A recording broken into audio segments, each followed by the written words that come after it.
అబ్బా! మొన్ననే కొంటా ఊకెనన్నా ఆగితి. 2, 3 వేలు దిగుతదేమో అనుకుంటే సుయ్యిన 10,000 దాకా పెరిగిపాయె. ఏం చేద్దురో దేవుడా! అందుకే ఆలస్యం చేయొద్దంటారు పెద్ద మనుషులు. ఏడ ఇంటమా అసలు మనము? దేని గురించి అనుకుంటురన్నారు అందంతా. ఇంకా దేని గురించి? బంగారం గురించే. జీతం పైసలన్నీ దాచిపెట్టి కమ్మలు కొందాం అనుకున్నా. జర అగ్గువైతదేమో అనుకుంటే ఇది సీదా మొగులు దాటి వేరే గ్రహం కురికిందిగా. బంగారం ఎంత పెరిగిందో తెలిస్తే నెత్తి కొట్టుకుంటారు అగ్గున్నప్పుడు కొనకుండా ఆగినోళ్ళు. ఎప్పట్లెక్కనే ఆగం చేస్తున్నాయిగా బంగారం ధరలు.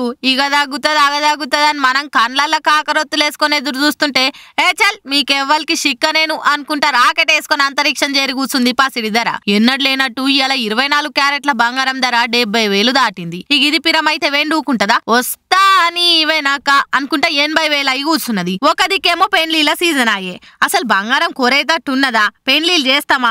ఏంది పరిశాన్ అనుకుంటా పెండ్లీలు పెట్టుకున్నోళ్ళు రంది పడుతుర్రు. ఎందుకిట్లా ఎప్పుడు లేనట్టు పెరిగిపోతుందంటే అంతర్జాతీయ పరిణామాల వల్లనే గిట్లా అవుతుందట. అందుకే ఒక్కో పారి అమాంతం పెరుగుతది లేకపోతే దిగుతది అని అంటున్నారు. ఈ పెరుగుతున్న దునియాల మనిషి బతుకు తెరువు మారుతున్నది గాని మనిషికొచ్చే సంపాదన మాత్రం మారుతలే. ధరలు గిట్లా పెరిగితే అసలు బంగారం కొంటాడా? ఏందో ఏమో రాను రాను బంగారం ఏడుదాకా పోతుందో ఏమో. ఎందుకైనా మంచిది కదా ఎప్పటికప్పుడు బంగారం ధర మీద ఓ కన్నేసి పెట్టుర్రి. ఏందో ఏమో ఎలక్షన్లు రాగానే లీడర్లు యాక్టర్ల తీరే మారిపోతారు. ఉత్తప్పుడు మాకు ఈ బాధ ఉంది సార్ జర ఆదుకోరి అని నెత్తినోరు కొట్టుకున్నా మర్రి చూడనోళ్ళు ఎలక్షన్లు దగ్గర పడుతున్నాయంటే చాలు పిలిచి పిలిచి దగ్గరికి పోయి మరి అరుచుకుంటారు. చెప్పురమ్మా ఏం బాధలున్నాయి మీకు? మేమున్నాం, ఈ అన్నున్నాడు, ఏమున్నా నాకు చెప్పుర్రి నేను చూసుకుంటా అని ఎక్కడలేని హామీలు ఇస్తుంటారు. ఇప్పుడు ఆంధ్రలా పంకపాటి లీడర్ల ఖాతా చూస్తే గిట్లనే ఉన్నది.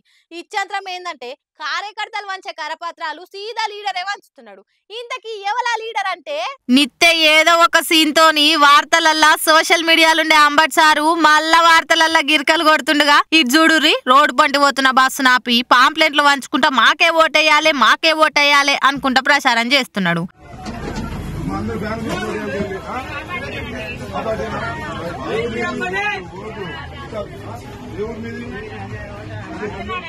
సత్తెనపల్లిలా ఆర్టీసీ బస్ ఎక్కి మా సర్కార్ వస్తే ఎటువంటి సంక్షేమ పథకాలు ఇస్తామో అనుకుంటా మనిషికి చెప్పిండు.